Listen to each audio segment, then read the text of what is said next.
என்னோட வீடியோஸ் உங்களுக்கு பிடிச்சிருந்ததுன்னா சப்ஸ்கிரைப் பண்ணி, லைக் பண்ணி, ஷேர் பண்ணி சப்போர்ட் பண்ணுங்கள். நன்றி. ஹலோ ஃப்ரெண்ட்ஸ், இந்த வீடியோவில் பார்த்தீங்கன்னா நாங்கள் எப்படி வந்து 1 கோடி ரூபாயை இழந்தோம் அப்படின்றத பற்றி தான் பேச போகிறேன். ஆக்சுவலாக இந்த வீடியோ நான் போடுறதுக்கு ஒரு காரணம் இருக்குது. இது யங்ஸ்டர்ஸ்க்கு இந்த வீடியோ கண்டிப்பாக ஒரு ஹெல்ப்ஃபுல்லாக இருக்கும் அப்படின்னு நான் நினைக்கிறேன். ஏன்னா வந்து நாங்கள் எடுத்த சில தவறான முடிவுகளால் தான் எங்களோட லாஸ் எங்களுக்கு வந்தது. படிப்படியாக நாங்கள் அதில் இப்போ மீண்டுட்டு வரோம். இருந்தாலுமே அந்த விஷயத்தை நான் உங்க கூட ஷேர் பண்ணும்போது, அதாவது ஒரு விஷயம் சொல்லுவாங்க, அதாவது நீங்கள் வாழ்க்கையை பிற்பகுதியை கற்றுக்கொண்டது உங்கள் குழந்தைங்களுக்கு முற்பகுதியை கற்றுக் கொடுத்தீங்கன்னா உங்கள் குழந்தைங்க நீங்கள் செய்த அதே தவறு திரும்ப செய்ய மாட்டாங்க அப்படின்னு சொல்லுவாங்க. அதனால தான் இந்த வீடியோவை நான் வந்து யங்ஸ்டர்ஸ்க்கு யூஸ் ஆகும் அப்படின்னு நான் போஸ்ட் பண்ணுறேன். ஆக்சுவலி பார்த்திங்கன்னா நாங்கள் ஃபஸ்ட்டு ஒரு நல்ல சேலரியில் நானும் என் ஹஸ்பண்டும் ஒர்க் பண்ணிகிட்டு இருந்தோம். ரொம்ப நல்லாவே போயிட்டு இருந்தது லைஃபு. திடீர்னு ஒரு ஃப்ரெண்டு வந்து என்ன சொன்னார், ஒரு பிஸ்னஸ் இருக்குங்க, நீங்கள் அந்த பிஸ்னஸ் பண்ணிங்கன்னா ஒரு நல்ல லெவலில் வரலாம் அப்படின்னு சொன்னப்போ எனக்கும் அந்த வயசில் பெருசாக ஐடியா இல்லை. என் ஹஸ்பண்டும் ஆசைப்பட்டாங்க. பட் அந்த பிஸ்னஸில் எங்களுக்கு பெருசாக ஐடியா இல்லாட்டியும் எங்ககிட்ட கொஞ்சம் காசு நாங்கள் கடன் வாங்கி தான் அந்த காசு போட்டு எங்களோட ஒரு ப்ராப்பர்ட்டி இருந்து அதையுமே நாங்கள் அடமானம் வச்சு அந்த பிஸ்னஸில் சேர்ந்தோம். பெருசாக அந்த பிஸ்னஸில் ஐடியா இல்லை. அந்த பிஸ்னஸில் பார்த்திங்கன்னா கொஞ்ச நாள் போக போக அவங்க ஃபேமிலியிலேருந்து நிறைய பேரை கொண்டு வந்து உள்ளே எடுத்துக்கிட்டு அவங்களுக்கு சேலரி ஒர்க் பண்ணாமலே சேலரி கொடுக்குறது, அது மாதிரியெல்லாம் பிரச்சனை வந்தது. அப்படி வரும்போது நாங்கள் அங்கேருந்து வெளியே வர வேண்டியது. வெளியே வரும்போது என்ன மாதிரி பிரச்சனைகளை அவங்க ஃபேஸ் பண்ணோம்னா, அவங்க வந்து நம்ம ப்ராப்பர்ட்டியை கூட மீட்கிறதுக்கு பெருசாக அவங்க சைட்லேருந்து போட வேண்டிய சிக்னேச்சர் போடுறதுல வரைக்கும் பிரச்சனை கொடுத்தாங்க. இப்போ இதில் நான் என்ன சொல்ல வரேன்னா, ஃபர்ஸ்ட் ஆஃப் ஆல் நீங்கள் பார்ட்னர்ஷிப் பிஸ்னஸில் போகணுன்னா ரியலாகவே உங்களால் எல்லா சிச்சுவேஷனையும் கடந்து வர்றதுக்கான கெப்பாசிட்டி இருக்கான்னு நீங்கள் பார்த்துக்கணும். ரெண்டாவது, கடன் வாங்கி எந்த பிஸ்னஸ்லையுமே போட்டு நீங்கள் பெருசாக பண்ண வேண்டாம். அதே போல் நீங்கள் வந்து ஒரு தெரியாத ஒரு பிஸ்னஸில் வந்து இன்வெஸ்ட்மெண்ட்டுக்கு நீங்கள் போகாதீங்க. அதுக்கப்புறம் பார்த்தீங்கன்னா அதே பிஸ்னஸை என் ஹஸ்பண்ட் வந்து திரும்பவும் தொடங்கினாங்க. அதுக்கு எங்களுக்கு டெக்னிக்கல் சப்போர்ட் தேவைப்பட்டதுனால இன்னொரு பார்ட்னர்ஷிப்போடு சேர்ந்து தான் நாங்கள் தொடங்கினோம். திரும்ப அதில் பார்த்தீங்கன்னா நாங்கள் தொடங்கி ஒரு 6 மாதத்துலேயே சென்னை ஃப்ளட், அது 2015 ஃப்ளட் வந்தது இல்லையா, அதில் நாங்கள் ரொம்ப அஃபெக்ட் ஆகிட்டோம். ஏன்னா நாங்கள் இருந்த பகுதி ஃபுல்லாகவே வந்து நனைஞ்சி, எங்களோட மிஷின்ஸ் ஃபுல்லாகவே நனைஞ்சி, ஒரு மிஷினுமே ஒர்க்கிங் கண்டிஷனில் இல்லை. அதில் எங்களுக்கு இன்சூரன்ஸ் அமௌண்ட் ரொம்ப கம்மியாக தான் கிளைம் ஆச்சு. அதில் வந்து எங்களுக்கு ரொம்ப லாஸு.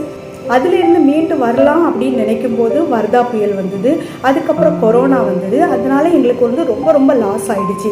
எங்களால் வந்து வேலை பார்த்தவங்களே நீங்கள் சரி பரவாயில்ல நீங்கள் வேறு வேலை பாருங்கள் அப்படின்னு சொல்ல முடியல. ஏன்னா கொரோனா டைமில் எல்லாருக்குமே ஈவன் நமக்கு சாப்பாட்டு செலவு கூட காசு இல்லாத நிலைமை ஆனதுனால எங்கள் எம்ப்ளாயீஸ்க்கு அட்லீஸ்ட் எங்களால் முடிஞ்ச சப்போர்ட்டை நாங்கள் பண்ணணும் அப்படின்னு நினச்சிட்டு முடிஞ்ச அளவுக்கு நாங்கள் ஹாஃப் சேலரி எல்லாம் கொடுத்து அவங்களே மேனேஜ் பண்ணிகிட்டு இருந்தோம். சரி, எல்லா பிரச்சனையும் முடிஞ்சுது, இனிமேல் வந்து என்ன பண்ணுறது, பேங்க் லோனை கூட கரெக்டாக கட்ட முடியலை அப்படின்ட்டு நாங்கள் திரும்ப போயிட்டு ரீஸ்ட்ரக்சர் கேட்டோம் பேங்க்கில். பட் அவங்க வந்து முடியாது, நீங்கள் வந்து ஃபுல் அமௌண்ட்டை இப்போவுமே கட்டி ஆகணும்னு எங்களுக்கு ரொம்ப ப்ரெஷர் இருந்தது. அதனால் வந்து எங்களுக்கு கொஞ்சம் மன அழுத்தமும் இருந்தது. ஆனால் நான் என்ன பண்ணிட்டு இருந்தேன், அந்த டைமில் வந்து ஒரு கன்சல்டண்ட்டாக ஒர்க் பண்ணிட்டு இருந்தேன். சரி பரவாயில்ல, ஓரளவுக்கு எங்களுக்கு வந்த பணத்தை வச்சு எங்கள் பசங்களுக்கு ஃபீஸ் கட்டுறது அந்த மாதிரி விஷயங்கள் நடந்ததே தவிர கடன் வந்து அப்படியே இருந்துகிட்டே இருந்தது. அதனால் நான் என்ன பண்ணேன்னா ஒரு பெர்மனன்ட் ஜாபுக்கே போயிட்டு திரும்பவும் வந்து என்னோட வேலையை ஸ்டார்ட் பண்ணி இப்போ வந்து கிராஜுவலாக நாங்கள் கடனை வந்து அடைச்சிட்டு வரோம். இன்னும் கண்டிப்பாக 5 to 10 வருஷம் வந்து நாங்கள் இந்த பிரச்சனையிலேருந்து மீள்றதுக்கு டைம் ஆகும். இதில் நான் என்ன சொல்ல வரேன்னா, உங்களுக்கு முக்கியமாக வந்து நீங்கள் வந்து பார்ட்னர்ஷிப் பிஸ்னஸில் போகிறதா இருக்கட்டும், தெரியாத பிஸ்னஸில் போகிறதா இருக்கட்டும், அதே மாதிரி சரி ஒரு பிரச்சனையிலேருந்து வெளியே வந்ததுக்கப்புறமும் திரும்பவும் அதே ஃபெயிலியரான இடத்துக்கே திரும்பவும் அதிலே போய் இன்வெஸ்ட் பண்ணுறதா இருக்கட்டும், இந்த மாதிரி தவறுகளை பண்ணாதீங்க. அதே மாதிரி எல்லாருமே கண்டிப்பாக கல்விக்கு இம்பார்ட்டன்ஸ் கொடுங்க. ஏன்னா இவ்வளோ பிரச்சனைகள் வரும்போதும் இப்பவும் எங்களுக்கு சப்போர்ட் பண்ணிட்டு இருக்கிறது எங்களோட கல்வி. ஏன்னா நாங்கள் படிச்சிருந்ததுனாலையும் எங்களோட திறமையை நான் வளர்த்துட்டு இருந்ததுனாலையும் ஒரு நல்ல சேலரிக்கு திரும்பவும் ஒரு வேலை கிடச்சிது. அந்த வேலையை வச்சு தான் நான் இப்போ வந்து இந்த கடன்களை வந்து நான் அடைச்சிட்ருக்கேன். இந்த வீடியோ மூலமாக நான் என்ன சொல்கிறேன்னா, நீங்கள் வந்து என்ன ஒரு விஷயம் பண்ண போகிறதா இருந்தாலும் அந்த விஷயத்தில் உங்களுக்கு தரவாக நாலேஜ் இருக்கா பாருங்கள். அந்த ஃபீல்டு எப்படி இருக்குது அப்படின்றத மார்க்கெட் அனாலிசிஸ் பண்ணுங்கள். ஒருவேளை உங்கள் பிஸ்னஸில் வந்து நீங்கள் 1 வருஷம் 2 வருஷம் ஒரு 3-4 வருஷம் பார்க்குறீங்க, சரியாக போகலைன்னா அதிலிருந்து வெளியே வர்றதுக்கான மென்டாலிட்டியை நீங்கள் க்ரியேட் பண்ணுங்கள். ஏன்னா அந்த இடத்துல என்ன ஆச்சுன்னா, எங்கள் ஹஸ்பண்ட் வந்து அந்த பிஸ்னஸ் கூட ரொம்ப அட்டாச் ஆனதுனால என்னால் சைக்கலாஜிக்கலி அவங்கள வந்து அதிலிருந்து வெளியே கொண்டு வர முடியலை. எந்த விஷயம் பண்ணுறதா இருந்தாலும் அந்த விஷயத்தில் உங்களுக்கு நாலேஜ் இருக்கா பாருங்கள். அதுக்கப்புறமா அதில் மார்க்கெட் அனாலிசிஸ் பாருங்கள். அதில் வந்து ஒரு 2-3 வருஷம் ட்ரை பண்ணி அதில் ஃபெயிலியர் ஆகிடுச்சுன்னா திரும்ப திரும்ப அதில் பணத்தை போட்டு உங்கள் பணத்தை நஷ்டப்படுத்தாதீங்க. அதுக்கு மாறாக வேறு ஏதாவது தொழிலை நீங்கள் ட்ரை பண்ணி பார்க்கலாம். இதுதான் இன்றைக்கி உங்கள் கூட சொல்ல விரும்புகிறது. எல்லாருமே பார்த்தீங்கன்னா அவங்களோட சக்ஸஸ் ஸ்டோரியை தான் யூடியூப்பில் வந்து போஸ்ட் பண்ணுவாங்க. நான் வந்து என் ஃபெயிலியர் ஸ்டோரியை யூடியூப்பில் போஸ்ட் பண்ணுறேன்னா, ஃபெயிலியர் ஸ்டோரியும் சம்டைம் நமக்கு நிறைய பாடங்களை கற்றுக் கொடுக்குது.